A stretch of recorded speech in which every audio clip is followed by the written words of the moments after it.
अच्छा जी, होपफुली आवाज आ रही होगी। जो हमारी लास्ट क्लास के अंदर बात हुई थी, तो we have we started chapter number 3।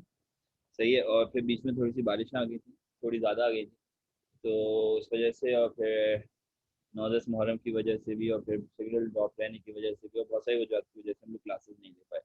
ठीक है। तो हमने वो क्लासेस जाहिर सी बात है कंपनसेट करनी है, और इसी वीक में करनी है, मतलब इन्हीं दिनों में करनी है। और दूसरा सिलसिला हो जाएगा कि like I've sent you the recordings for the 5 chapters, जो कि मेरे ख्याल से इतना ज़्यादा इम्पोर्टेंस नहीं रखते, लेकिन फिर भी हमने कुछ छोड़ना नहीं है, करना सब कुछ 100% करना है कवर, तो इसलिए मैंने उसकी रिकॉर्डिंग आप लोगों को भेज दिया। अच्छा, सिलसिला ये रहेगा कि आगे भी आपके पास ये समझ लें कि अभी भी कुछ ऐसे चैप्टर्स हैं जो कि बहुत इंपॉर्टेंट हैं और अभी रहते हैं हमारे पास। जैसे चैप्टर 8 है। Chapter 8 is very very very much important for with respect to the examination of AQU as well as of NTS, दोनों को पसंद है ये टॉपिक। सही है। Chapter 8 is variation in genetics, Ahmad, book 2 का। और इसके अलावा सेल साइकिल और क्रोमोसोम एंड डीएनए पढ़े बगैर मैं उस तरफ नहीं ले जा सकता, तो ये अच्छा। अभी हमारे पास जो इसके अलावा और कुछ कंटेंट रह गए, तो उसमें चैप्टर्स हैं अच्छे खासे। तो मैं ये चाहता कि मैं आप लोगों के एक पर्टिकुलर टाइम सेट हो जाएगा हमारा, और हमने जो है वो एक्स्ट्रा क्लासेस के लिए जो है ना अर्ली स्लॉट एक सेलेक्ट कर लेना है। जैसे कि हाँ बेटा, आज खत्म हो जाएगा। सही है। तो फिर हमने जो है ना उसको एक सिलेक्शन कर लेनी है टाइम स्लॉट की। सही है। मैं आप लोग को 2-3 स्लॉट्स पूछ लूँगा मैं फ्रेंड भाई से कि कौन कौन से अवेलेबल है, फिर आप लोगों को उसके हिसाब से कल की क्लास में बता दूँगा। कल भी I will be taking class and I will announce the time possibly after asking from sir Hasnain. ठीक है। चलो जी, स्टार्ट लेते हैं। We need to start it from nerve impulse. इससे पहले हम लोगों ने ब्रेन का डिमार्केशन पढ़ा था, ब्रेन के डिस्ट्रीब्यूशन पार्ट्स की अलग अलग पढ़ी थी और उनके फंक्शंस पढ़े थे। सही है। और उसके बाद फिर हमारे पास ये पार्ट आ जाता है, जिसके अंदर अब हमने करना क्या है, जरा थोड़ा सा फॉलो करते हैं। अच्छा, ओके। किंगडम प्लान थी बेटा, when I be like done with reproduction and growth and development. सही है। इसके बाद अगला सेक्शन वही है, और रिप्रोडक्शन वाला एलिमेंट का जो है ना, वो मेरा कोशिश ये होगी रिप्रोडक्शन और ग्रोथ एंड डेवलपमेंट दोनों चैप्टर साथ होते हैं, वो करवा के फिर मैं आपको फंजाई फिर प्लांटी करवाऊंगा, और फिर वापस इन 3 चैप्टर्स की तरफ लेके आऊंगा जो जेनेटिक्स है। ठीक है। ठीक है अक्सा। होपफुली मेरे ख्याल से सही पैटर्न रहेगा। Okay. Announce it in the group when I will start the kingdoms. Okay. ठीक है, श्योर, नो इशू। अच्छा जी, जब नर्व इम्पल्स नहीं आई हुई होती तो फिर क्या होता है, तो फिर कंडीशन रेस्ट की होती है ना। और बेटा आयशा है, बायो लेंदी है, मैं मतलब आप काउंट कर लो ना चैप्टर्स। फिजिक्स में तो मैं आई गेस 19 चैप्टर्स मिलते हैं, केमिस्ट्री में अब कुछ ऐसे 19-20 चैप्टर्स हैं, बायो के अंदर 27 चैप्टर्स हैं। तो इस वजह से लेंदी है, क्योंकि हम लोग इसको बायोलॉजी एज वन सब्जेक्ट पढ़ रहे हैं। हालांकि सिंध बोर्ड में या फेडरल बोर्ड में या पंजाब बोर्ड के अंदर it is actually botany and zoology, उनके दो अलग अलग पेपर्स होते हैं। बॉटनी अलग पढ़ते हैं वो लोग, जोलॉजी अलग पढ़ते हैं, और मिला के इसको बायोलॉजी करते हैं। मैथमेटिक्स भी लेंदी होती है, और सोचा आप में से किसी ने चूज किया होगा इसी के लिए, मैं ए एस के लिए मैथ। चलो जी, टॉपिक पे आते हैं वापस। इसके अंदर हमारे पास जो एक एलिमेंट है वो क्या है, वो देखना जरा, ऑब्जर्व करना। वो ये कि नर्व इम्पल्स एक्चुअली है क्या। नर्व इम्पल्स की अगर मैं आपको बात बताऊं, तो नर्व इम्पल्स जो होता है वो सिंपली आसान अल्फाज में इट इज इलेक्ट्रोकेमिकल सिग्नलिंग। ठीक है। ये सिग्नलिंग की जरूरत कब पड़ती है, जब मैसेज कन्वे करना होता है एक जगह से दूसरी जगह। तो जब कंडीशन एक इम्पल्स जब जनरेट होती है तो उसको एक्शन पोटेंशियल, लेकिन जनरेट होने से पहले भी तो हमारे पास एक कंडीशन आती है, उस कंडीशन को हम लोग कहते हैं रेस्टिंग मेम्ब्रेन पोटेंशियल। ये जो रेस्टिंग मेम्ब्रेन पोटेंशियल होता है, इसके अंदर जो कंडीशन है सेल की, न्यूरॉन की, वो मैंने आपको एक पिक्चर में समझानी है। वो मैंने यहाँ पर एक इसका पीस निकाल कर उसको एनलार्ज करके बना दिया। इसके अंदर दो फ्लूइड्स मौजूद हैं। सही है बेटा, फॉलो करते जाना है। एक पार्ट फ्लूइड का वो है जो कि बाहर मौजूद है, उसको हम लोग कहते हैं ईसीएफ। ठीक है। एक्स्ट्रा सेलुलर फ्लूइड, दूसरा जो कि सेल के अंदर मौजूद है उसको हम लोग कहते हैं साइटोप्लाज्म। ठीक है, अब इसमें हमारे पास जो एक एक जरूरी एलिमेंट आ रहा है वो ये कि ईसीएफ में बाहर की तरफ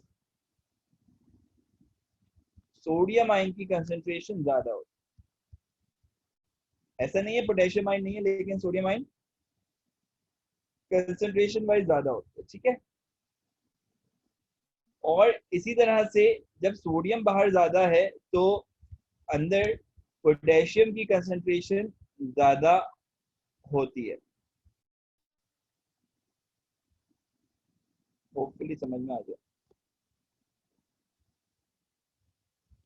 ठीक है, तो जब पोटेशियम सेल के अंदर और सोडियम सेल के बाहर मौजूद है तो ये चीज एक एक एक पैट्रनाइज तरीके से एक पोटेंशियल डिफरेंस जनरेट कर देती है over the membrane. Let suppose मैंने यहाँ पर एक वोल्ट मीटर अटैच किया, वो वोल्ट मीटर जो कि माइक्रो वोल्टेज को भी कैलकुलेट करेगा, मिली वोल्टेज को भी कैलकुलेट करेगा।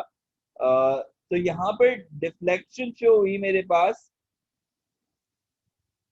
यहाँ पर डिफ्लेक्शन शो हुई मेरे पास during the condition of rest minus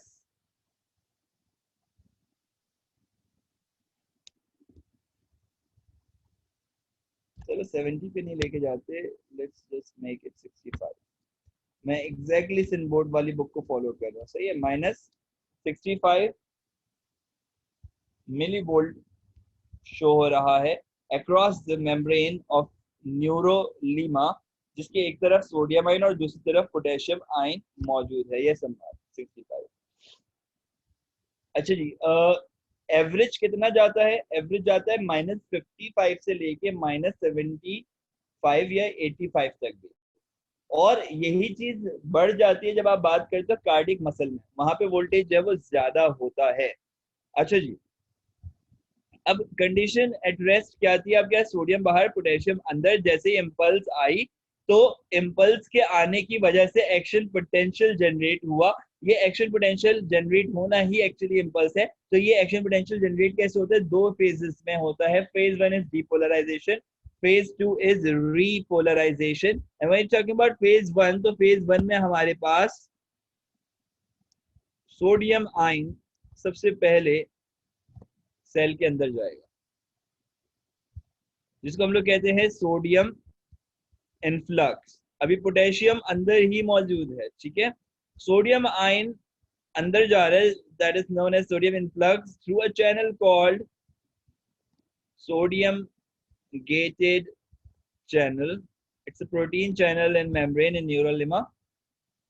इसकी वजह से क्या होगा? इसकी वजह से जब सोडियम अंदर आ गया तो वो पोटेशियम को अंदर रुकने नहीं देगा, वो कहेगा पोटेशियम से तुम बाहर जाओ। That is known as potassium efflux and it is through potassium gated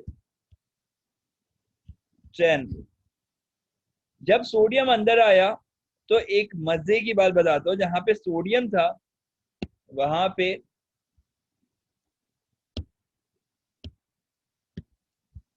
जहां पे सोडियम था वहां पे पॉजिटिविटी थी, मेम्ब्रेन की वाली साइड पे पॉजिटिविटी थी। जहां पे पोटेशियम था वहां पे थी नेगेटिविटी। समझना मेरी बात को, जहां सोडियम वहां पॉजिटिविटी, जहां पोटेशियम वहां नेगेटिविटी। और इस पूरे मरहले में, इस पूरे सिलसिले में आपके पास यही सिलसिला एक्शन पोटेंशियल जनरेट कब आएगा? जब पॉजिटिविटी सोडियम की सोडियम के साथ अंदर चली जाएगी। मैं आप लोगों से सवाल करूंगा अभी आगे चल के, आप लोग प्रिपेयर रहिएगा कि why the sodium is representing positive sign whereas both sodium and potassium are positive. Potassium का नेगेटिव क्यों आता है? जब सोडियम अंदर आया और पोटेशियम ऑलरेडी अंदर था तो पॉजिटिव साइन अंदर आ गया, लेकिन अभी नेगेटिव साइन बाहर नहीं गया। अब जब पोटेशियम बाहर जाएगा तो उसके जो नेगेटिव साइन थे वो भी उसके साथ साथ चले जाएंगे। बाहर, और पॉजिटिव साइन रह जाएगा अंदर, यानी कि साइन हो गया फ्लिप। लेकिन चार्जेस की अगर मैं बात करूं तो चार्जेस में जरा चेंजेस आते हैं। You will start from -65 millivolt, और at the time of sodium influx, at the time of depolarisation, देखो एक है पोलराइज करना, सही है, और एक है डीपोलराइज करना। पोलराइज किया हुआ था पहले से, तभी तो -65 मिलीवोल्ट था। डीपोलराइज किया मतलब चार्ज हटाया, and when you will remove the charge from the body, from the neurolemma, from the membrane, it will become +40 millivolt. And जैसे ही पोटेशियम वापस गया अपनी जगह पे, देखो चार्ज तो बैलेंस हो जाएगा ना, क्योंकि पहले आप कह रहे थे -65 इसलिए थे क्योंकि मेम्ब्रेन की एक तरफ सोडियम और दूसरी तरफ पोटेशियम था। अब यहाँ पर आप कैसे हो गया, बात वहीं पे आ गई। भले हम यहाँ पे तरफ कौन सी है वो डिसाइड नहीं कर, we are not deciding that where which on which side of the membrane the sodium will be, or on which side of the membrane the potassium will be, but we are saying that on one side is sodium and on the other side, on the opposite side, it is potassium. So here it is that sodium becomes like sodium comes inside the cell, and it is on the one side of the membrane, and on the other side of the membrane it's potassium. तो charge चला जाएगा -65 milli volt पे दोबारा। It is called this particular movement is called removal of charge, depolarization, and this removal of charge, which was the charge which was removed over here in depolarization, will be replaced in repolarization. अब ये जो plus minus के science change हुए हैं, जिस segment में हुए, हमने तो एक सेगमेंट चूज किया था ना भाई, ये एक सेगमेंट था, तो जिस सेगमेंट में हुए उस सेगमेंट में ये आगे बढ़ते जाएंगे, उस सेगमेंट से अगले सेगमेंट पे जंप करते जाएंगे। देखो भाई आसान सा सिलसिला बता रहा हूँ, जब इम्पल्स नहीं आई हुई थी तो मेम्ब्रेन के ऊपर पॉजिटिव चार्जेस थे बाहर, क्यों, क्योंकि सोडियम बाहर मौजूद था। मेम्ब्रेन के अंदर नेगेटिव चार्जेस थे, क्यों, because potassium was present inside the membrane. फिर एक सेगमेंट के ऊपर कहानी बदली, एक सेगमेंट के ऊपर कहानी बदली, और पॉजिटिव साइन आ गए अंदर। बाकी के जो साइंस हैं, यानी कि बाकी की जो मेम्ब्रेन है वो अभी तक पोलराइज या डीपोलराइज नहीं हुई है, डीपोलराइज नहीं हुई है और रिपोलराइज नहीं हुई है, सही है। यहाँ पर डीपोलराइजेशन हुई, फिर रिपोलराइजेशन हो गई, समझ में आ रही है बात। और रिपोलराइजेशन जिस सेगमेंट में, जिस हिस्से में हुई है, वो उसके अगले हिस्से को स्टिमुलेट करेगी, और फिर उसके अगले हिस्से में आपके पास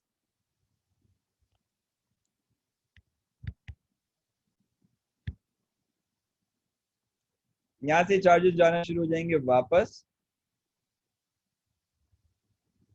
और इसके आगे से चार्जेस आना शुरू हो जाएंगे अंदर। बाकी के चार्जेस अभी तक हत्तुल इम्कान अपनी जगह पर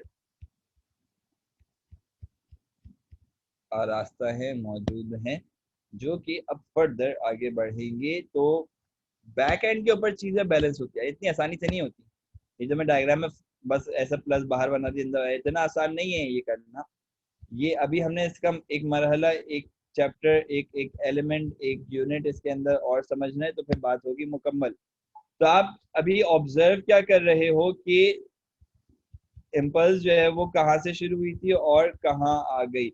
इम्पल्स शुरू हुई थी यहाँ से, इतने सेगमेंट से, और एंड में अल्टीमेटली इस सेगमेंट पे आ गई। मेरी बात समझ रहे हो, this is called propagation, this is known as propagation. Define कैसे करोगे प्रोपेगेशन को? Propagation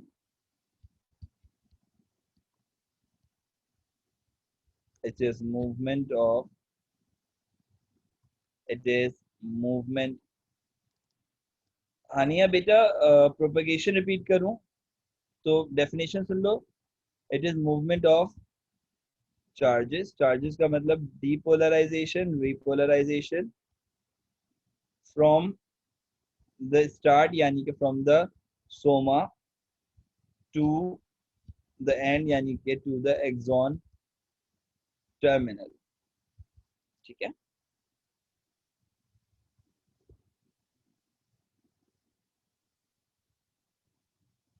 Yes, Aduha.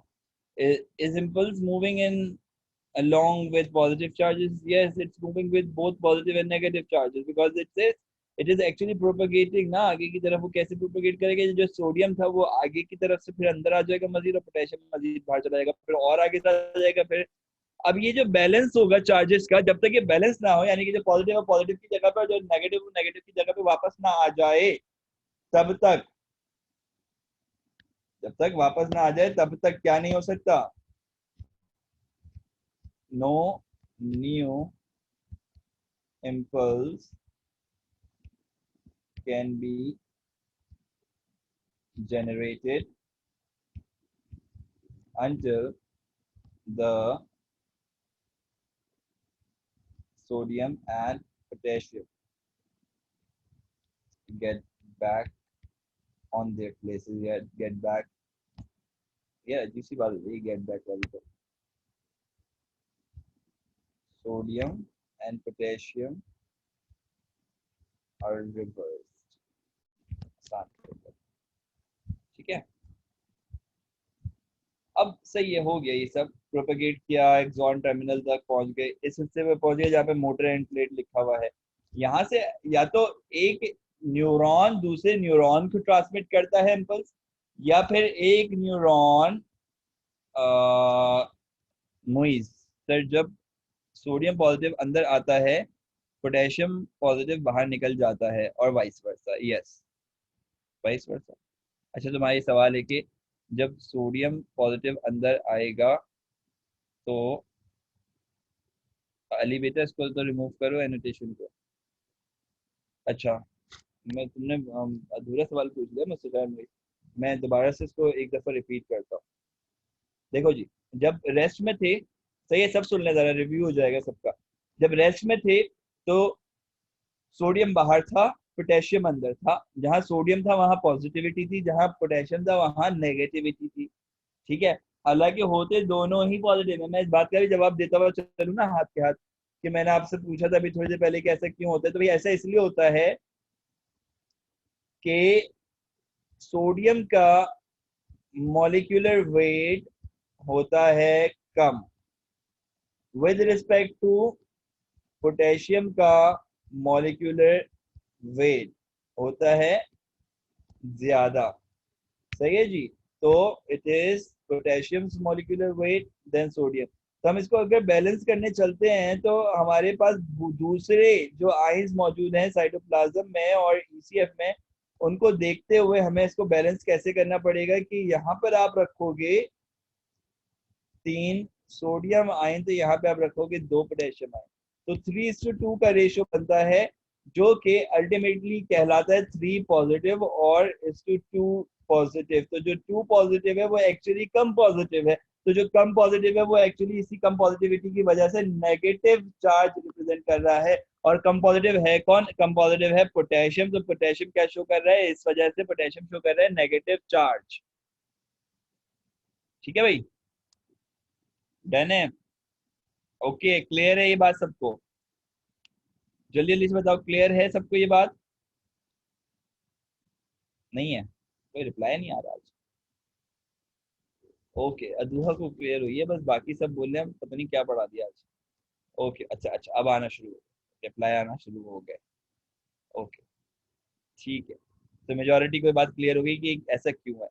देखो, अगर तुम बैलेंस करोगे सोडियम पोटेशियम को एग्जैक्ट उन्हीं के मॉलिक्यूलर वेट से, तुम बोलोगे सर एक जगह 39 एक जगह 23, 3:2 का रेशियो भी बैलेंस नहीं कर रहा। लेकिन मैं कह रहा हूँ क्यों कर रहा है, क्योंकि उसके साथ पोटेशियम के साथ और सोडियम के साथ क्लोराइड, क्लोरीन, मैग्नीशियम, मैग्नीज और कैल्शियम, इस तरह के दूसरे और दीगर आयंस भी मौजूद है, जो कि माइन्यूट क्वांटिटी में होते हैं, इसलिए हम उनको इतना ज्यादा प्रेफरेंस नहीं दे रहे समझने के लिए। हम इस वक्त सोडियम पोटेशियम की बात करें जब रेस्ट तक कुछ नहीं था, जब सोडियम बाहर पोटेशियम अंदर। लेट सपोज आप जो है ना रेस्ट पे थे, अचानक से किसी ने आवाज लगाई, आवाज तो भाई सुनने में आई आपके, तो आपने बोले तो अब्बा की अम्मा की आवाज है, बड़ी सख्त आवाज है, अब भाग के दौड़ के जाना पड़ेगा। तो अचानक से जो है वो आपका रिस्पॉन्स काम करना शुरू होगा, आपका रिस्पॉन्सिव मैकेनिज्म काम करना शुरू होगा। तो जब कानों में आवाज पड़ी थी तो आपको पता चला था कि भाई ये घर में से ही किसी की आवाज है। कैसे पता चला? कि आपके वो स्पेसिफिक नेचर तक, या उस स्पेसिफिक नेचर कह रहा हूँ सॉरी, उस स्पेसिफिक ब्रेन के पार्ट तक इम्पल्स पहुंची, इम्पल्स किसने पहुंचाई, इम्पल्स जो है वो नर्व, न्यूरॉन, नर्व सेल ने पहुंचाई। तो नर्व सेल में ऐसा क्या हुआ कि इम्पल्स जनरेट हुई, तो सोडियम जो बाहर था वो अंदर आ गया आवाज सुनते ही। और जब सोडियम अंदर आया तो पहले तो सोडियम हल्के हल्के अंदर आ रहा था, फिर तेजी से अंदर आया। जब तेजी से सोडियम अंदर आया तो उसने पोटेशियम को बाहर धक्का दे दिया, और जब पोटेशियम बाहर गया तो उसकी वजह से पोटेशियम का चार्ज उसके साथ साथ बाहर चला गया और सोडियम का चार्ज उसके साथ साथ अंदर आ गया। अगर मैं इसको एक ग्राफ के मानन एक ग्राफ के पैटर्न में समझाना चाहूँ तो कुछ ऐसा ग्राफ बनेगा। अरे यार कहाँ है ग्राफ, कहाँ है ग्राफ, कहाँ है शेप।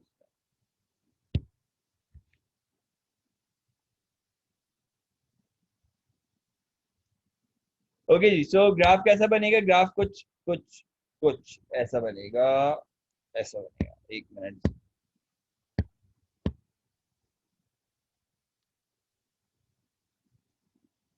एक्शन पोटेंशियल समझा रहा हूँ। अभी देखो सोडियम आहिस्ता आहिस्ता अंदर आने की कोशिश कर रहा है, सही है। सोडियम को अंदर आने की इजाजत दी जा रही है, आहिस्ता आहिस्ता सोडियम अंदर आ रहा है। अचानक से सोडियम को क्या हुआ, उसने बोला वो वही नहीं, ऐसे तो काम नहीं चलेगा। उसने स्पीड पकड़ी और पीक पे चला गया। ये क्या चल रहा है, वाई एक्सिस पे है क्या मौजूद, ये तो आपने पूछा ही नहीं। तो यार ये मिली वोल्टेज है, सही है। ये था आपके पास अल्लाह आपका भला करे, -65, क्योंकि उस वक्त रेस्ट पे था ना, सही है। और अहमद मैंने अभी पूरी कहानी सुना समझाई है अभी, सोडियम पोटेशियम के अनइक्वल होने की। सोडियम और पोटेशियम के मॉलिक्यूलर वेट के डिफरेंस की वजह से अनइक्वल होता है रेशियो, सही है, क्योंकि हम उसको बैलेंस कर रहे थे मॉलिक्यूलर वेट के हिसाब से, और अब वो जो है ना चार्जेस के हिसाब से खुद जो है ना वो डिसबैलेंस हो जाता है। ठीक है, तो भाई -65 ये रहा, और -65 के बाद माइनस, एक मिनट रुको यार, ऐसे मजा नहीं आ रहा। ग्राफ पहले बना दिया, बाद में वैल्यूज लिखेंगे, मजा नहीं आएगा। पहले मैं जरा वैल्यूज लिख देता हूँ। तो भाई वैल्यूज लिखते हैं हम लोग, स्टार्ट करते हैं -65,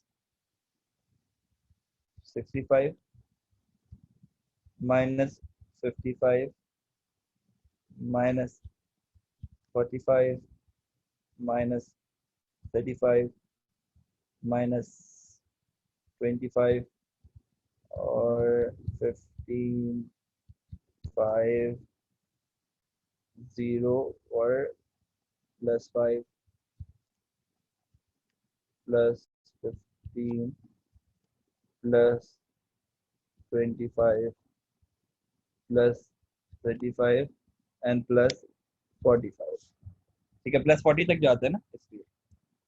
तो नीचे आ जाएगा -75, -85, थोड़ा और नीचे जाके -95, यानी कि यहाँ पर 90 है, सही है।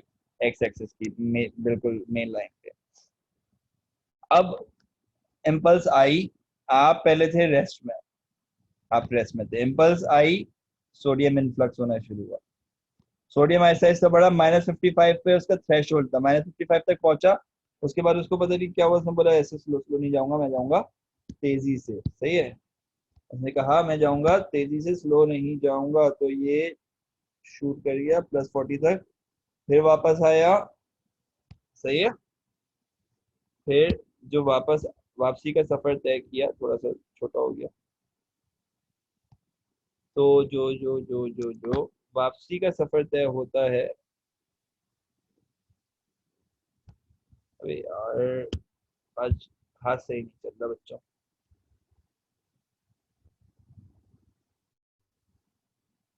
अच्छा है ना, तुम भी अगर मेरे साथ बनाने में लग जाओगी तो पढ़ोगी कैसे।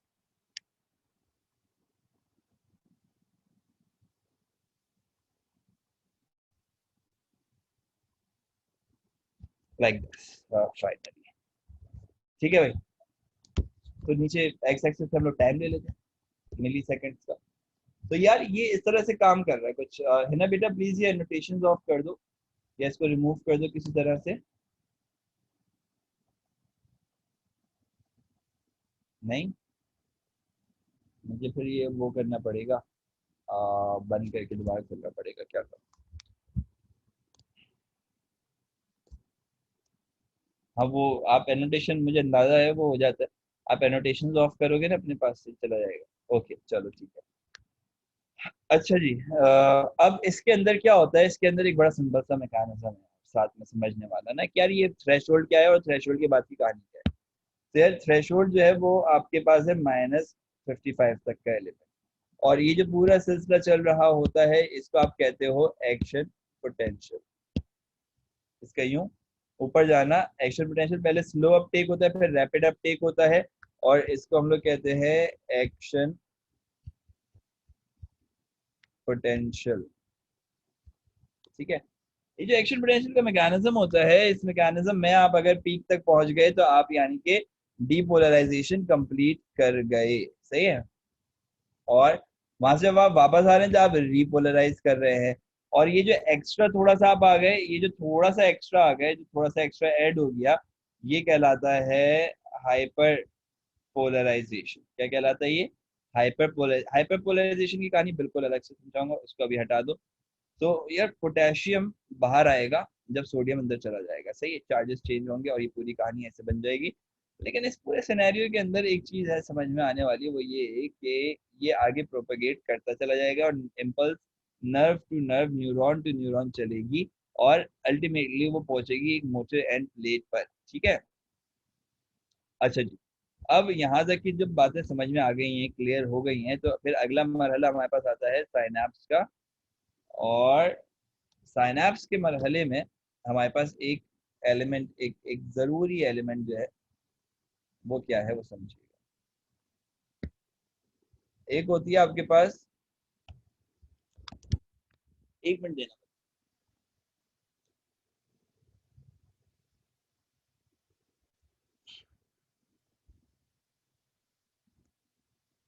अच्छा जी, तो एक होता है आपके पास प्री साइनेप्टिक मेम्ब्रेन, दूसरा होता है आपके पास पोस्ट साइनेप्टिक मेम्ब्रेन। बीच में होता है गैप, जिस गैप को हम लोग कहते हैं साइनेप्टिक क्लेफ्ट। सही है। और जो प्री साइनेप्टिक मेम्ब्रेन है उसके अंदर होते हैं न्यूरो के, या अल्लाह, न्यूरो के वेसिकल्स। ये बिल्कुल उसी तरह से बने हुए होते हैं जिस तरह से एक न्यूरोलीमा का मेम्ब्रेन का नॉर्मल वेसिकल बना हुआ हो। सही है। और ये क्या करते हैं, ये मेम्ब्रेन के ऊपर जाके ओपन हो जाते हैं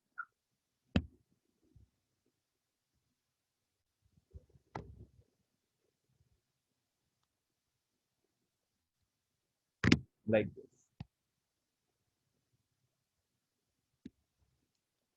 और ये बाहर रिलीज करता है। इसके अंदर क्या मौजूद होते हैं, इसके अंदर मौजूद होते हैं न्यूरो ट्रांसमीटर्स। ठीक है। अब मैं थोड़ा सा इसके बारे में बता दूं कि यार ये बाहर रिलीज कैसे होगा, और इम्पल्स जब यहाँ तक पहुंचेगी तो एक्चुअल में कहानी क्या होगी। ये बाहर रिलीज तो हो गए, ठीक है, मैं बना देता हूँ, लेकिन ये सब हुआ कैसे, सेल सिग्नलिंग का जो बेसिक मैकेनिज्म है वो यहाँ पर हम लोगों ने थोड़ा सा समझना है। ठीक है, ज्यादा नहीं, थोड़ा सा। ओके। तो इम्पल्स आई, लास्ट वाला सोडियम इन्फ्लक्स हुआ, उसके बाद पोटेशियम इन्फ्लक्स होने के बजाय कैल्शियम इन्फ्लक्स करवा दिया उसने। मतलब पोटेशियम इन्फ्लक्स तो हुआ होगा मुझे नहीं पता, लेकिन कैल्शियम इन्फ्लक्स हो गया। बाहर से कैल्शियम अंदर आया, वैसे तो आता उसी साइड से, क्लेफ्ट का जो एरिया और प्री सिनेप्टिक मेम्ब्रेन से इंटर होता है ताकि डायरेक्टली वो साइकिल पे जाके काम करे। मैं यहाँ से बना देता हूँ। बात तो ये है ना, बाहर से आ रहा है भाई, बाहर से कैल्शियम अंदर आया। और सिर्फ बाहर से नहीं आया, रुको एक मिनट, मजे की बात, बाहर से सिर्फ नहीं आया है, उसके अलावा आपके पास अंदर भी एक स्ट्रक्चर मौजूद होता है जो कि कैल्शियम रेजरवायर कहलाता है। मैं हमेशा से इसका जिक्र करता आया हूँ। कैल्शियम रेजरवायर कौन है? माइटोकॉन्ड्रिया। सही है। कैल्शियम रेजरवायर का दूसरा रिश्तेदार कौन है? Endoplasmic endoplasmic reticulum.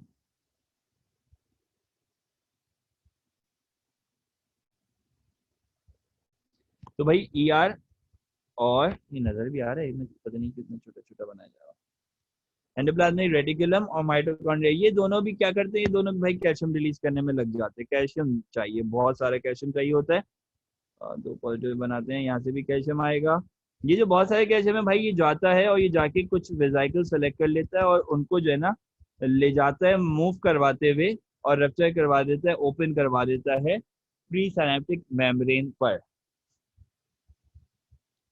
Inhibitors, this could be anything. It could be acetylcholine or could be any neurotransmitter. I'm not specifying any specific neurotransmitter. I'm just explaining the mechanism of synapse, and I'll talk about neurotransmitters after this particular. बल्कि काम करते हैं ना, मैं पहले neurotransmitter की बात कर लेता हूँ। यहाँ से आगे वैसे जहाँ और भी हैं, लेकिन अभी हम लोग बात करेंगे न्यूरो ट्रांसमीटर की। न्यूरो ट्रांसमीटर्स कौन कौन है, नाम जरा। Acetylcholine, GABA, GABA is glutamine butyric acid. आप लोगों को भी अगर कुछ याद है तो बताते हैं, फिर मैं उनके फंक्शंस लिखवाते जाऊंगा। डोपामीन, सारे तो मैं ही बता रहा हूँ, जल्दी जल्दी बता दो, नहीं पता। सीरोटोनिन, सेरोटोनिन जो भी बोलो इसको, और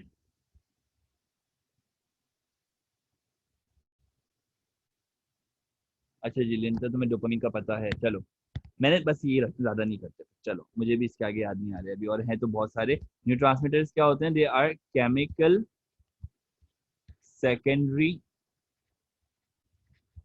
दे are chemical secondary messenger, chemical secondary messenger. ठीक है जी। एसिटाइलकोलिन क्या करेगा, पॉजिटिव मसल कोऑर्डिनेशन देगा, पॉजिटिव रिस्पॉन्स में। गाबा क्या करता है, गाबा हर चीज में से, मसल कोऑर्डिनेशन में हर चीज में ही रुकावट पैदा करता है, रोकने वाला रिस्पॉन्स देता है। सही है। अब अगर जैसे कि एक मसल है, उसको वो कॉन्ट्रैक्ट कर रहा है, सही है, एसिटाइलकोलिन की वजह से कर रहा है, तो गाबा आगे बोलेगा, ओ भाई नहीं करो, रहने तो बंद करो ये तमाशा। सही है, ये वाला सीन है। डोपामीन क्या करता है, डोपामीन भी मसल कोऑर्डिनेशन करवाता है ड्यूरिंग लोकोमोशन। इसके अलावा डोपामीन जो है वो हमारी बॉडी के अंदर गेट मैकेनिज्म कंट्रोल कर रहा होता है एक्चुअली, और मसल कोऑर्डिनेशन में हेल्प करता है। अच्छा, एसिटाइलकोलिन सिर्फ मसल कोऑर्डिनेशन नहीं करवाता, कहीं पर भी आपको मिलेगा पॉजिटिव कोई काम करवाता है, एसिटाइलकोलिन मिलेगा। सेरोटोनिन क्या करवा रहा है, सेरोटोनिन के हवाले से मैं आपको इतना बताता हूँ कि serotonin is related to your moods. जो मूड स्विंग्स होते हैं हमें सेरोटोनिन की वजह से होते हैं। टू योर स्लीप, स्लीपलेस होते हो, स्लीप का ताल्लुक डोपामीन से भी है, लेकिन स्लीप का ताल्लुक जो है वो सेरोटोनिन से भी है, और सेरोटोनिन से ज़्यादा है, मूड से ज़्यादा है। ये वजह कि जब आप उदास होते हैं तो रात भर जागते रहते हैं किसी की याद में, तो वो सेरोटोनिन खत्म हो जाता है असल में इस वजह से। कभी ऐसा हो, कभी ऐसा फील हो आपको, मतलब डिप्रेसिव फील करें, तो मेरे भाई एक गिलास दूध पी लेना, साथ में कोई चॉकलेट या खजूर सबसे बेहतरीन हल है। और ये तो मतलब वो भी है हमारे पास ना, मैं खजूरें बना रहा हूँ यहाँ पे बैठ कर हर दो दिन। जब भी डिप्रेस फील करो, just have a glass of milk with some dates, खाने वाली डेट्स। ट्राई करो, ये हदीस नबवी है, और मतलब बेहतरीन बेहतरीन बेहतरीन इम्पैक्ट है। डार्क चॉकलेट्स अगर मिल जाए आसानी से, क्योंकि चॉकलेट में, दूध में, डेट्स में, कुछ नट्स होते हैं उनमें भी डोपामीन और सेरोटोनिन, सेरोटोनिन स्पेशली का लेवल बहुत होता है, ठीक ठाक होता है। और सेरोटोनिन आपको डिप्रेस करता है, तुम्हें उदास करने वाला सेरोटोनिन है, ठीक है। तुम्हें खुश करने वाला भी सेरोटोनिन ही है, जब वो कम हो जाएगा तो उदास हो गए, ज्यादा हो जाएगा तो खुश हो जाओगे, ठीक है। चलो जी, आगे चलते हैं। Let's let's talk about the post synaptic membrane. Post synaptic membrane कह रही है कि हाँ सही है, ले आओ, क्या ले आओ, न्यूरो ट्रांसमीटर ले आओ, मैं उसको एक्सेप्ट करने को तैयार हूँ। तो भाई साइनेप्टिक क्लेफ्ट में से निकलेगा न्यूरो ट्रांसमीटर और जाके लग जाएगा पोस्ट साइनेप्टिक मेम्ब्रेन में मौजूद रिसेप्टर्स के पास। जब रिसेप्टर्स के पास वो जाके लगेगा, देखो भाई लगाते हैं जरा, ये लगा, ये अटैच होते जा रहे हैं ना, ठीक है। तो ये जब अटैचमेंट होगी तो इसके अंदर एक केमिकल रिएक्शन होगा, और उस वो आपके पास बेसिकली एक सेकेंडरी मैसेंजर के तौर पे होता है। एसिटाइल कोलिन वाला रिएक्शन यहाँ पे लिखा हुआ, अदरवाइज अलग अलग न्यूरोट्रांसमीटर अलग अलग तरीकों से काम करते हैं।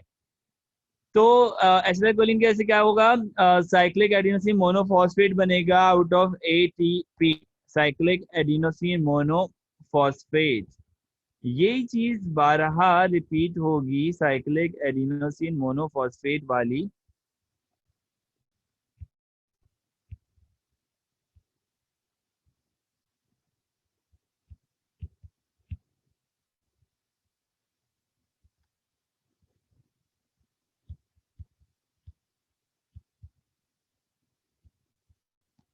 ये जो सारे के सारे साइक्लिक एडिशन मोनोफॉस्फेट से बहुत सारे बन जाएंगे, ये जाके क्या करते हैं फिर, ये जाके एक सेकेंडरी रिस्पॉन्स, न्यूक्लियस आगे होता है, मैं अभी यहीं पे लाके ऐसे मेंशन कर रहा हूँ, सही है। न्यूक्लियस के पास जाएंगे, न्यूक्लियस के पास जाके एक नॉर्मल सा रिस्पॉन्स जनरेट करवाएंगे, फला फला प्रोटीन चैनल, फला फला वो ये वो फलाना निमकाना खोल दो, या दूसरा मैकेनिज्म समझो, सही है। आप पार्शल पे हम ये रखते हैं, पार्शल पे मैं आपको एक दूसरा और मैकेनिज्म दे रहा हूँ, सही है।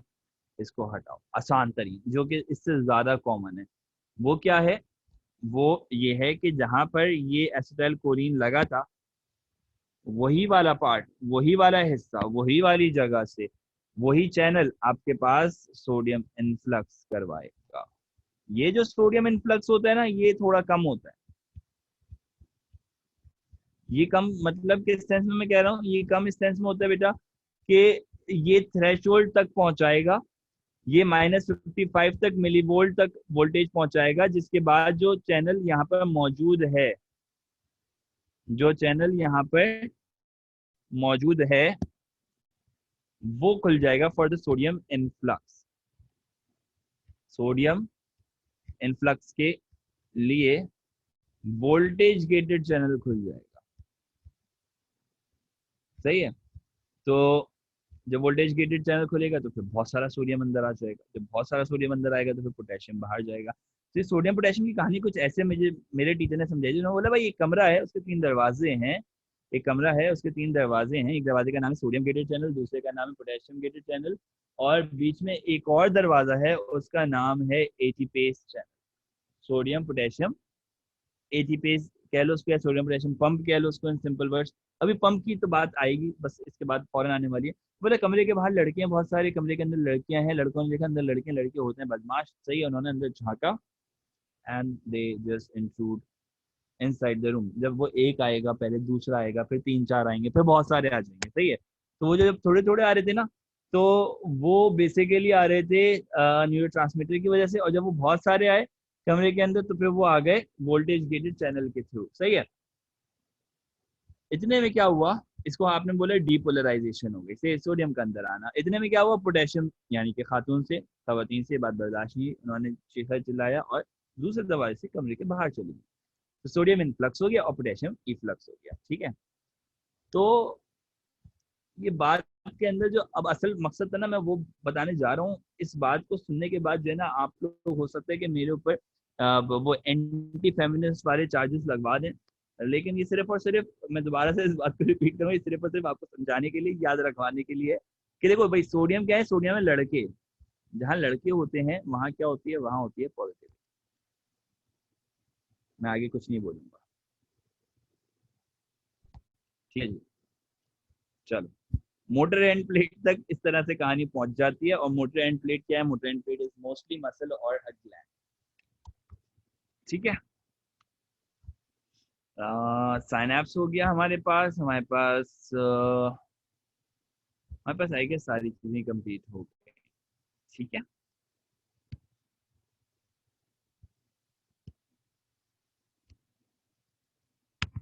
अच्छा जी, एक चीज और कि इस पूरे मैकेनिज्म में जब तक एक नर्व, एक इम्पल्स मौजूद हो, दूसरी नर्व नहीं आ सकती, इस पीरियड को, इस कंपोनेंट को क्या कहते हैं, इस स्लॉट ऑफ टाइम को क्या कहते हैं।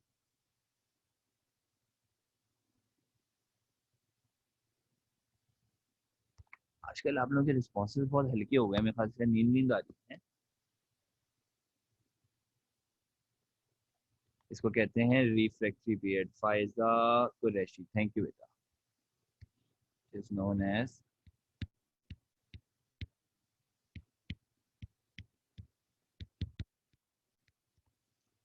चलो okay okay okay okay done. मैंने एक और लेक्चर छोटा सा प्रिपेयर किया था, that was related to the hormonal system। Hormonal system को या हार्मोन्स की स्टडी को एंडोक्राइनोलॉजी कहा जाता है। I will try my best कि मैं वाइंड अप करवाऊं चैप्टर, क्योंकि बिहेवियर वगैरह हम लोग ऑलरेडी पढ़ चुके हैं, बस इसके बाद आ रहा होता है इस टॉपिक के अंदर, लेकिन पहले ही पढ़ा दिया था। इसके बाद फिर हम लोग रिप्रोडक्शन स्टार्ट कर देंगे। कल मैं अपनी क्लासेस कोशिश करके 2 फेजेस के अंदर लूँगा और मैं टाइमिंग बता दूंगा आप लोगों को, और जो है उसमें हम लोग रिप्रोडक्शन एक फेज में करेंगे एनिमल्स का और दूसरे फेज में करेंगे प्लांट्स का, ठीक है। अच्छा जी, एंडोक्राइनोलॉजी क्या है? एंडो मींस इनसाइड, क्राइन ब्लड या फ्लूइड को कहा जा रहा होता है। तो वो जो ग्लैंड्स आपके पास सिक्रीशन देते हैं हार्मोन की, जो कि सिक्रीट होता है ब्लड के अंदर, उसको कहते हैं रिकॉर्डेड। मेरे ख्याल से तो ज़्यादा बेहतर है, मैं रिकॉर्डेड दे सकता हूँ, लेकिन मैं रिकॉर्डेड मुइस एक चैप्टर अभी है 6 और 7 उसका देना चाह रहा हूँ, क्रोमोसोम एंड डीएनए का और सेल साइकिल का, ठीक है। वही मैं ब्रेक कर करके दूंगा। चलो जी, एंडोक्राइनोलॉजी में क्या होता है? एंडोक्राइनोलॉजी के अंदर हमारे पास डिस्कस होते हैं टोटल 9 ग्लैंड हमारी बॉडी के, जिसमें हाइपोथैलेमस है, पिट्यूटरी ग्लैंड है, और आपका भला करे thyroid gland we have got over there, we have got parathyroid, then we have got adrenal, pancreas and gonads, और एक और क्या था, थाइमस और पाइनियल हो गया था आई गेस, पाइनियल हो गया, ठीक है। We will complete this syllabus till, मुझे 3 दिन और चाहिए होंगे hardly, 3 days more, 3 to 4 days more, not more than that इंशाल्लाह। Okay, thank you. हाइपोथैलेमस से बात शुरू होगी, और हाइपोथैलेमस की अगर हम बात करते हैं तो हाइपोथैलेमस बेसिकली आपके पास ब्रेन का पार्ट है, सही है। इसको जो है न्यूरोलॉजिकल ग्लैंड भी कहा जाता है।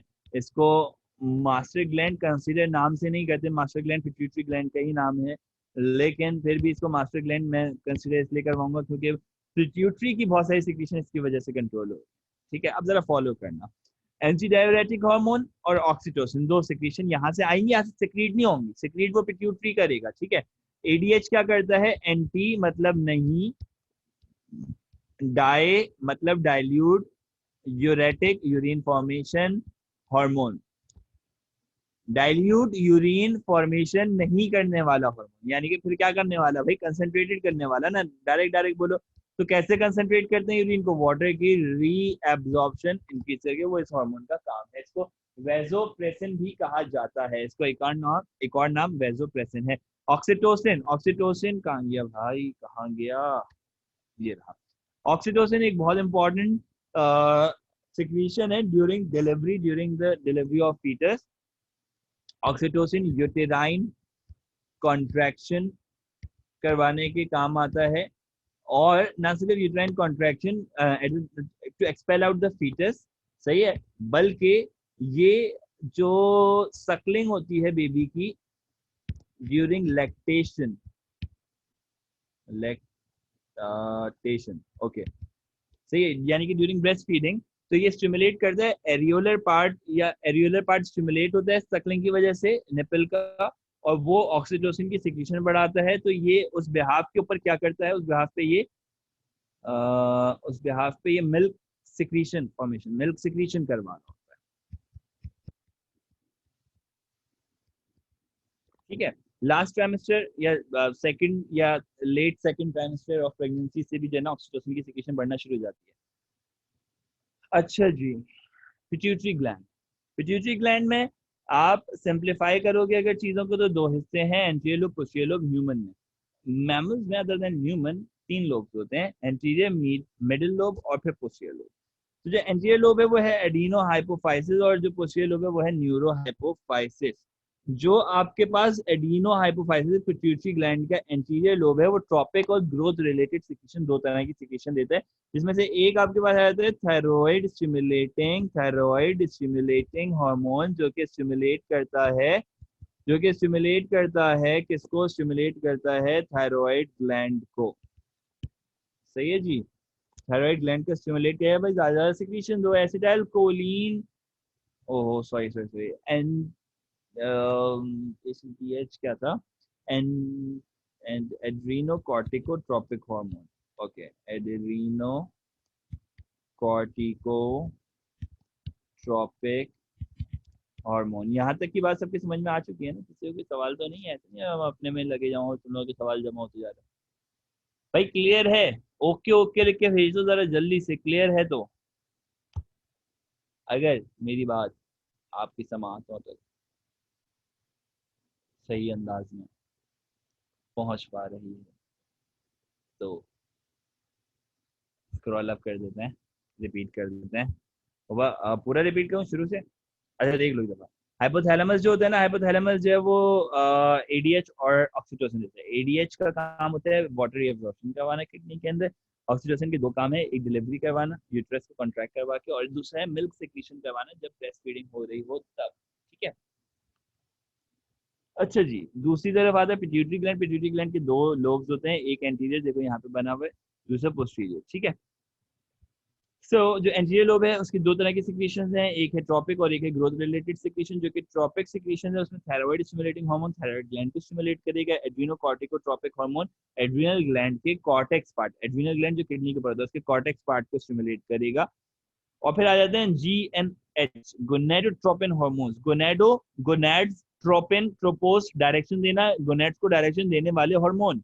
तो भाई गोनेड्स को डायरेक्शन देने वाले हार्मोन कौन है, फॉलिकल स्टिमुलेटिंग हार्मोन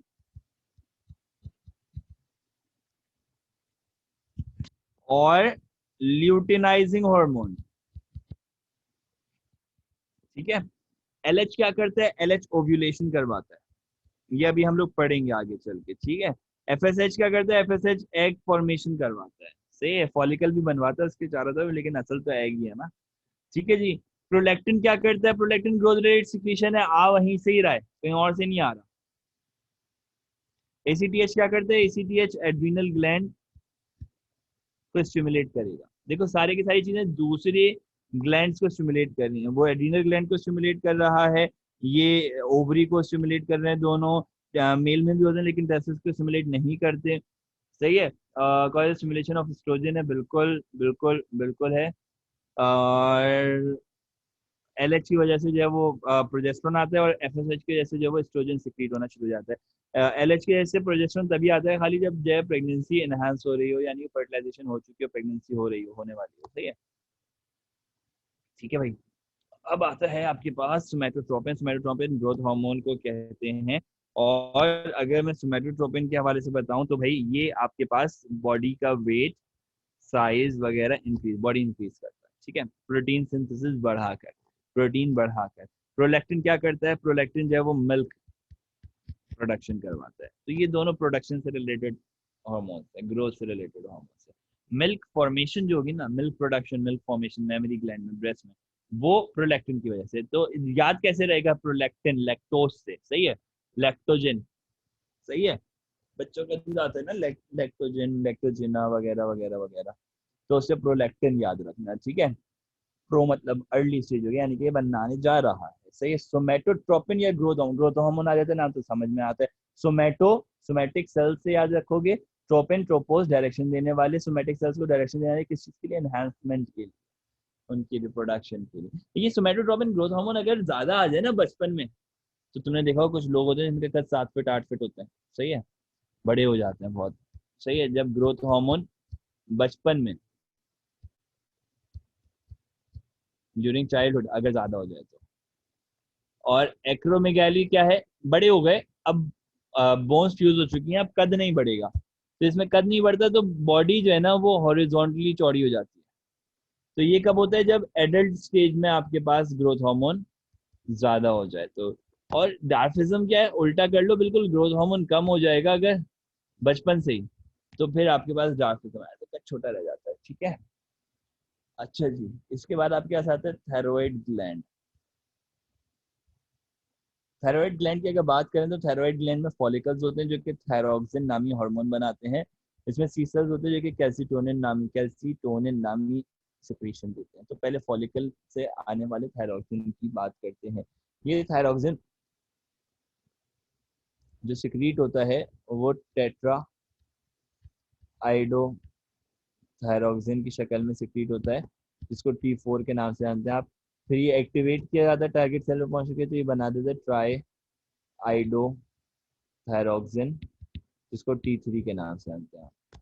समझ में आई ये बात? इनएक्टिव फॉर्म में सिक्रीट होगा, फिर बाद में जाके एक्टिवेट हो जाएगा। तो एक T3 एक T3 किस लिए कह रहे हैं उसको? ट्राई आइडो, उसमें 3 आयोडीन लगे हुए इसलिए। और T4 किस जगह है? टेट्रा आइडो, 4 आयोडीन लगे हुए। सिंपल है भाई। No sir please repeat. No sir, no sir, no किस लिए सफा? No sir please repeat. या चलो अच्छा रिपीट करिए, क्या लंबी करना है इसमें। फॉलिकल से एक सिक्रीशन आती है। फॉलिकल क्या है? फॉलिकल स्फेरिकल बॉडीज होते हैं थायराइड ग्लैंड के अंदर। उससे एक सिक्रीशन आती है, उसको थायरोक्सिन कहते हैं, जिसमें अगर 3 आयोडीन लगे हुए हैं तो ट्राइआइडो है एक्टिव फॉर्म, 4 आयोडीन लगे हुए हैं तो टेट्राआइडो है इनएक्टिव फॉर्म है। जब रिलीज होता है, सिक्रीट होता है तो इनएक्टिव फॉर्म में होता है। वैसे ही जैसे पेप्सिनोजन हो रहा था, फिर टारगेट ऑर्गन पे जाके एक्टिवेट हो जाता है। एक्टिवेट करने के लिए क्या करना पड़ेगा? एक आयोडीन हटाना पड़ेगा, सिंपल है। बताओ भाई। हाँ हो गया क्लियर, चलो ओके आगे चलते हैं। इसके बाद हमारे पास ये 2 कंडीशन आ जाती है, जिसमें आप कहते हो या अल्लाह, कहाँ गया? हाँ, जिसमें आप कहते हो भाई थायरोटॉक्सिकोसिस हो गया।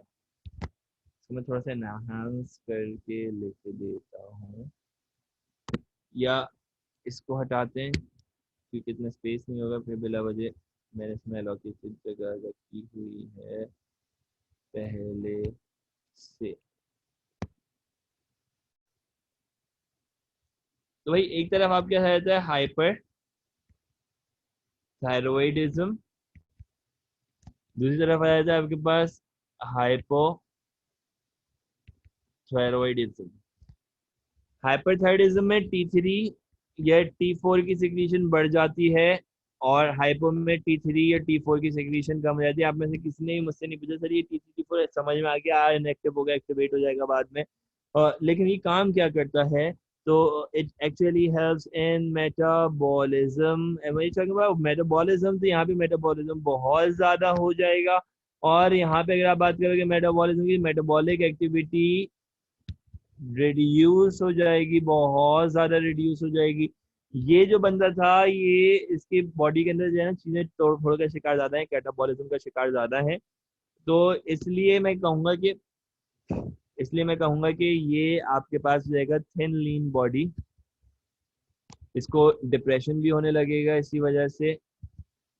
नहीं डिप्रेशन नहीं कहेंगे, sorry sorry sorry sorry sorry sorry sorry sorry sorry. ये थिन लीन बॉडी हो जाएगी, इसकी वेट लॉस कह लो पहले तो, सही है। और हाइपर एक्टिव हो जाएगा, एनर्जी ज्यादा प्रोड्यूस हो रही है बॉडी के अंदर, तेज तेज बोलेगा, तेज तेज चलेगा। और इसके अलावा हाइपर थायरॉइडिज्म के अंदर इसका थायराइड का भी मास ज्यादा हो जाएगा, थायराइड ग्लैंड का साइज बढ़ जाएगा, लेकिन अभी इस पे नहीं आ रहे क्योंकि इसकी बॉडी में हीट ऑलरेडी बहुत बन रही है, तो ये हीट इंटॉलरेंट हो जाएगा, हीट इंटॉलरेंस आ जाएगी इसमें, बर्दाश्त नहीं करेगा गर्मी को, सही है। और तेज तेज का एनजाइटी से ताल्लुक है, डिप्रेशन नहीं आएगा, एनजाइटी आएगी।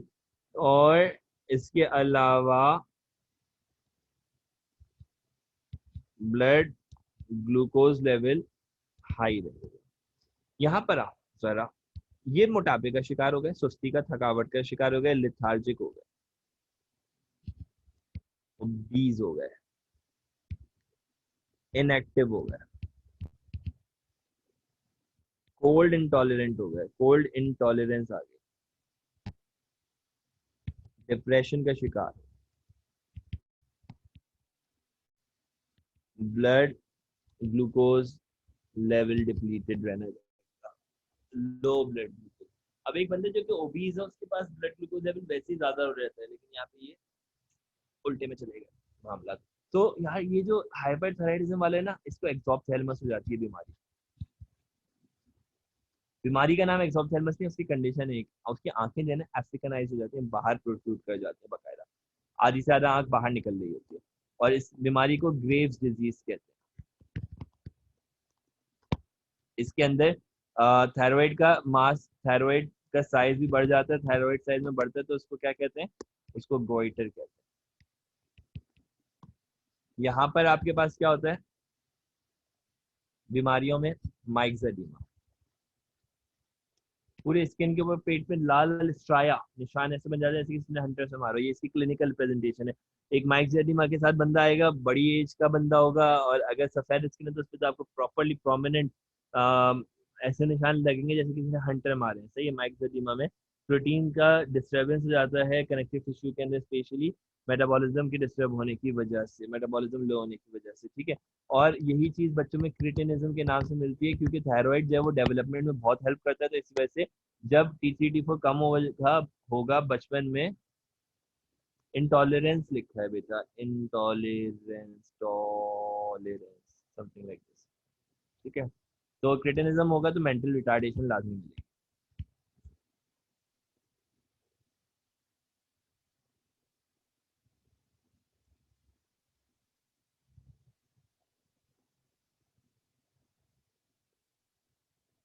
ठीक है। कैल्सिटोनिन क्या कर रहा है, कैल्सिटोनिन का काम क्या है, कैल्सिटोनिन करता क्या है? कैल्सिटोनिन के नाम के साथ मैंने लगाई है बोन, किडनी और स्मॉल इंटेस्टाइन या लार्ज इंटेस्टाइन कह लो इसको। लग तो स्मॉल रही है लेकिन लार्ज कहना, स्मॉल नहीं कहना। तो भाई होता क्या है, होता ये है कि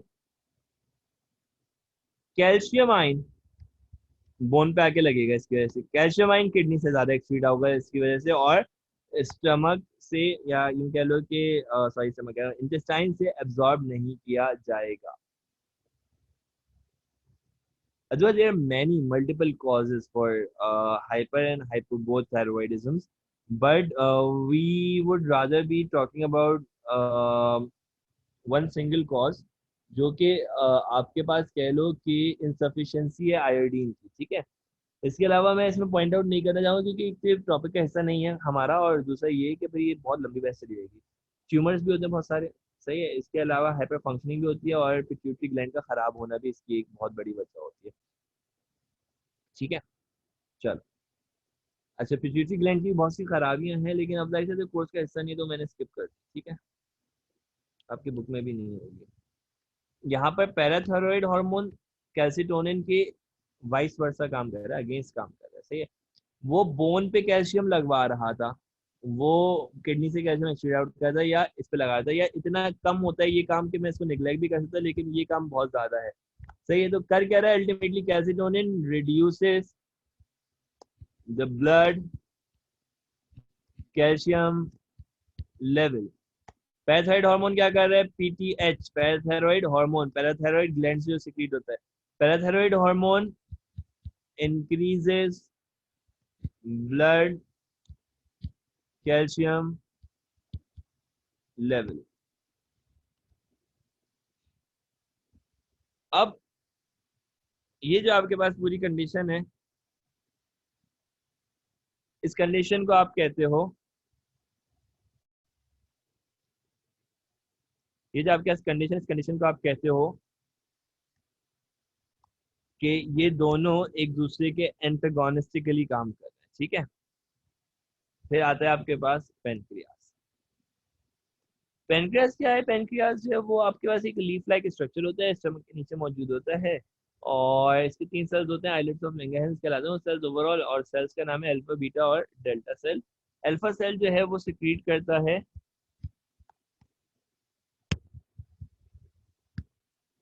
सॉरी, अल्फा सेल सिक्रीट करता है ग्लूकागॉन, बीटा सेल सिक्रीट करता है इंसुलिन। मुझे बताने की तो जरूरत नहीं, आप लोगों को तो पता ही होगा, ये तो डिटेल में पढ़ के आ रहे होते हैं हम लोग। और डेल्टा सेल क्या सिक्रीट करता है, डेल्टा सेल सिक्रीट करता है सोमेटोस्टैटिन।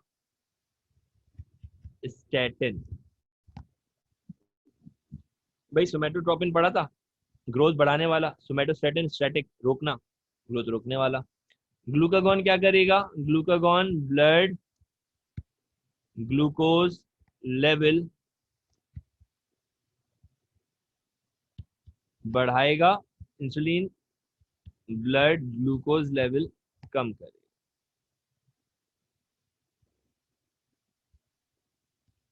इसका क्या कहा जाता है? Adrenal gland. एड्रीनल ग्लैंड क्या कर रहा है?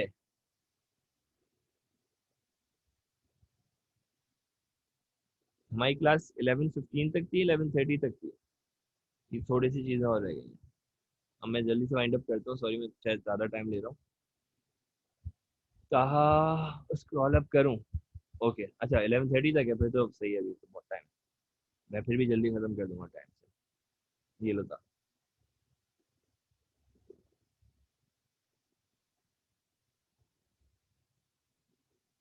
डन बेटा। था। टाइम कम है, जरा आगे बढ़ते हैं। अच्छा जी, तो जब आपने, सॉरी, जब आपने जो है एड्रीनल ग्लैंड निकाला, उसको कट किया, तो उसके अंदर देखा बीच में कॉर्टेक्स मौजूद है और बीच में मेडुला मौजूद है और बाहर की तरफ कॉर्टेक्स मौजूद है। कॉर्टेक्स से तीन हिस्से हो गए, क्योंकि तीन सिक्रीशन आ रही है ना वहां से। एक आ रही है कॉर्टिकोस्टेरॉइड, एक आ रही है एल्डोस्टेरोन और एक आ रही है एंड्रोजन। अब पता चला कि भाई जो कॉर्टिकोस्टेरॉइड है, कॉर्टिसोल है, ये क्या कर रहा होता है? ग्लूकोनियोजेनेसिस करवाता है। भाई ग्लूकोनियोजेनेसिस क्या है पता है ना? नॉन कार्बोहाइड्रेट को कार्बोहाइड्रेट में कन्वर्ट करना। ये जो कॉर्टिकोस्टेरॉइड होता है, ये एंटी इन्फ्लेमेटरी भी होता है, यानी कि कॉर्टिकोस्टेरॉइड आपके पास बॉडी में सिक्रीट हो रहा है तो आपके दर्द को, सूजन को और दूसरे इन्फ्लेमेटरी सिम्टम्स को रोकेगा। एल्डोस्टेरोन का बड़ा सिंपल सा काम सोडियम की रीएब्जॉर्प्शन करवाना।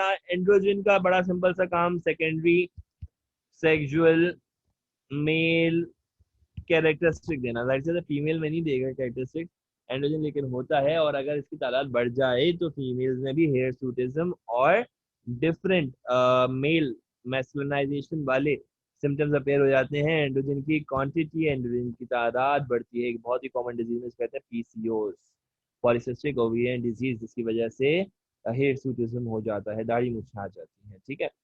और ऑन द अदर हैंड फिर talking about decrease of androgen in male, तो फिर वो फीमेल कैरेक्टरिस्टिक देना शुरू हो जाएगा। मेल मतलब उसकी दाढ़ी कैरेक्टरिस्टिक फीमेल वाले नहीं आ जाए, मतलब वो वाली बात नहीं कर रहा मैं। उसकी दाढ़ी मुझे कम हो जाएंगी, उसके एलोपेशिक एलोपेशिया नहीं होगा उसको, स्पेशली उसके बाल बहुत घने होंगे, क्योंकि मेल पैटर्न के अंदर एलोपेशिया होता है, क्योंकि वो सेक्स हार्मोन से रिलेटेड होता है। तो एंड्रोजन जो है वो basically it is considered as sex hormone. ठीक है। डन है जी, डन हो गया, डन हो गया, डन हो गया। कॉर्टिकोस्टेरॉइड के भी और हमने बात करी। कॉर्टिकोस्टेरॉइड का मेटाबॉलिज्म पे भी एक इफेक्ट होता है, बट उससे पहले मेडुला में एपिनेफ्रिन और एपिनेफ्रिन रिलीज होता है। एपिनेफ्रिन क्या है? जो कि इमरजेंसी हार्मोन है, जो कि हेल्प करता है आपको रिस्पॉन्सेस डेवलप करवाने में। नॉर एपिनेफ्रिन एक्चुअली इसको कंट्रोल करता है। और जब आप बात करते हो एड्रिनल ग्लैंड के अंदर कॉर्टिसोल बढ़ जाने की या कम हो जाने की, तो उससे रिलेटेड दो बीमारियां। बढ़ेगा तो सी से कॉर्टिसोल, सी से जब कॉर्टिसोल बढ़ गया तो उसको कहेंगे कुशिंग कुशिंग सिंड्रोम। ठीक है। जब कॉर्टिसोल कम होगा तो उसको कहेंगे एडिसन डिजीज। बहुत सिंप्लीफाई करके बता रहा हूँ, जरा सुना। कुशिंग सिंड्रोम होता है, कॉर्टिसोल बढ़ता है तो ब्लड ग्लूकोज लेवल बढ़ता है, ब्लड प्रेशर बढ़ता है, वेट बढ़ता है। जब कॉर्टिसोल कम होता है तो ब्लड ग्लूकोज लेवल, यानी कि डायबिटीज से बात हो रही है यहाँ पर, डायबिटीज से इतनी बढ़ेगी कि डायबिटीज हो जाएगी, और यहाँ पे ब्लड ग्लूकोज लेवल ड्रॉप हो जाएगा। ठीक है। हाइपरटेंशन हाइपोटेंशन में तब्दील हो जाएगी, ब्लड प्रेशर लो रहने लगेगा। यार हाइपरटेंशन नहीं लिख सकते, ब्लड प्रेशर लिख। सही है। और वेट भी कम होगा। इसके बाद यहाँ पर दो ग्लैंड, उनकी छोटी छोटी सिक्रीशन, उनकी लोकेशन और उनका स्ट्रक्चर थोड़ा समझाऊंगा। थैमस जो है ना, वो मौजूद है आपके पास स्टर्नम के पीछे। It is present behind sternum. और थाइमस ग्लैंड जो है वो थाइमोसिन सिक्रीट करवाता है। और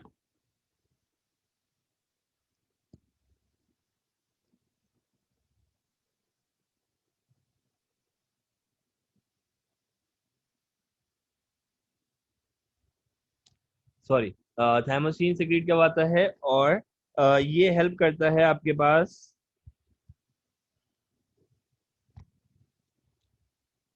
इन एक्टिवेशन, ये एक्टिवेशन ही लिखना चाह रहा हूँ ना मैं, हाँ, in activation of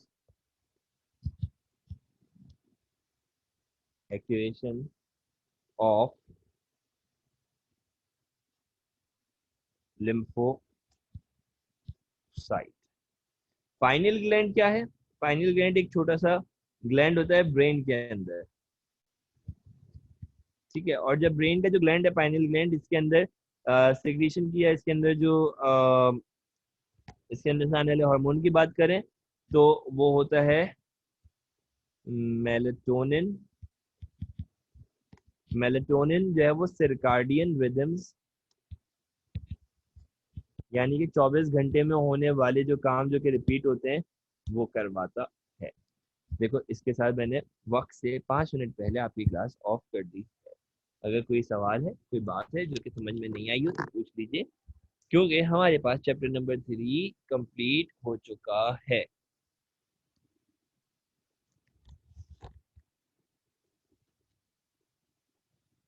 can I go back where? I'll make a PDF of it. Sure. होगा बेटा, कहाँ पे गो बैक टॉपिक बताओ।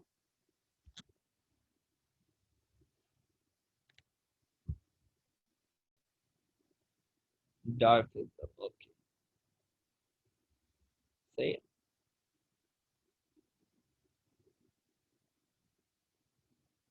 अच्छा फायदा, तुम एक वो ले लो स्क्रीनशॉट, फिर मैं फिर वो भी दिखा देता हूँ, एड्रिनल का भी, सही है। पिट्यूटरी ग्लैंड हो गया, और ओके, और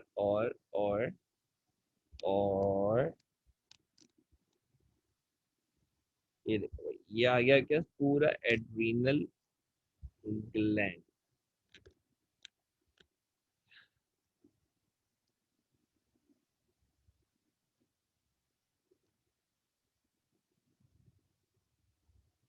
डन।